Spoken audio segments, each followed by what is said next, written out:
Tuhan bersamamu dan bersama rohmu. Inilah Injil Tuhan kita Yesus Kristus menurut Lukas. Dimuliakanlah Tuhan.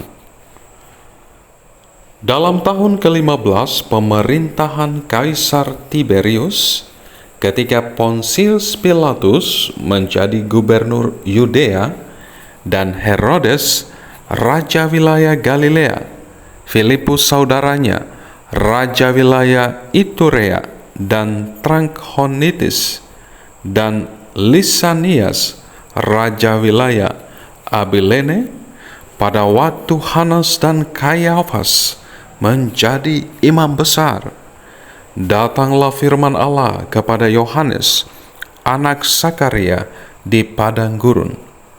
Lalu datanglah Yohanes ke seluruh daerah Yordan dan memberitakan baptisan tobat untuk pengampunan dosa, seperti ada tertulis dalam kitab nubuat Yesaya. Ada suara yang berseru-seru di padang gurun, "Persiapkanlah jalan untuk Tuhan, luruskanlah jalan baginya.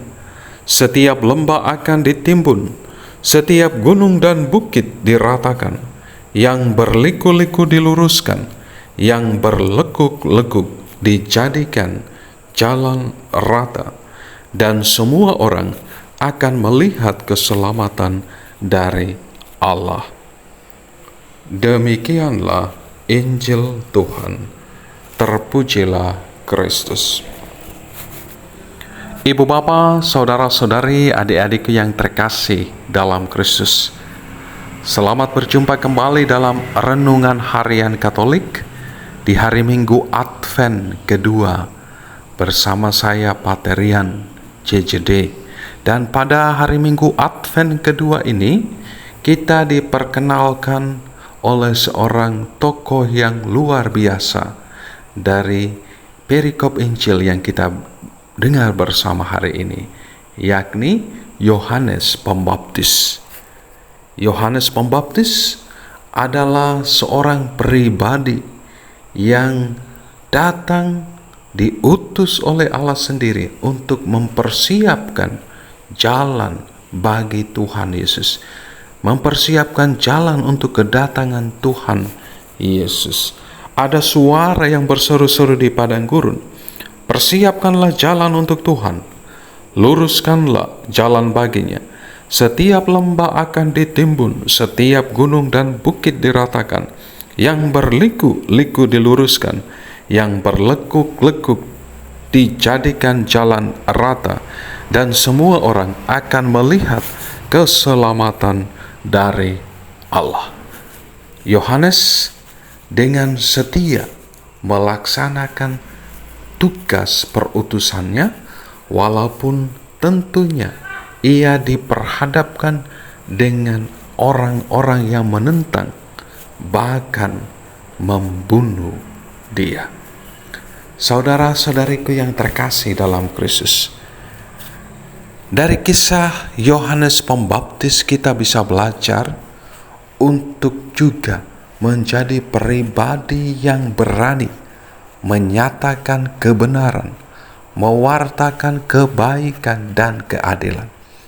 Kita harus berusaha untuk membimbing hidup sesama kita, untuk semakin mengenal, mencintai, dan mengimani Tuhan. Tentunya semuanya tidak berjalan dengan mulus, pasti ada tantangan dan cobaan, pasti ada begitu banyak orang yang tidak setuju, yang tidak menyukai diri kita ketika kita secara pribadi hidup dalam kebenaran, mewartakan kebenaran. Namun dalam situasi demikian, kita harus belajar dari Yohanes Pembaptis, tetap teguh mewartakan kebenaran, mewartakan kebaikan, sehingga semakin banyak orang mengenal dan mengimani Tuhan kita Yesus Kristus. Saudara-saudariku yang terkasih dalam Kristus, dari kisah Yohanes Pembaptis di hari Minggu Advent kedua ini, kita juga belajar untuk terus membaharui hidup kita secara pribadi. Kita secara pribadi tentu tidak terlepas dari segala kerapuhan dan kelemahan manusiawi yang kadang membuat kita putus asa dan hilang harapan. Nah, dalam Minggu Advent kedua ini, mari kita berusaha untuk bangkit dari segala keterpurukan kita, kerapuhan manusiawi kita. Jangan pernah putus asa, jangan kehilangan harapan, tetapi bangkit dan membaharui diri menjadi manusia baru untuk terus mempersiapkan diri menyambut kedatangan Tuhan kita Yesus Kristus. Berkat Tuhan beserta kita sekalian, Bapa, Putra, dan Roh Kudus. Amin.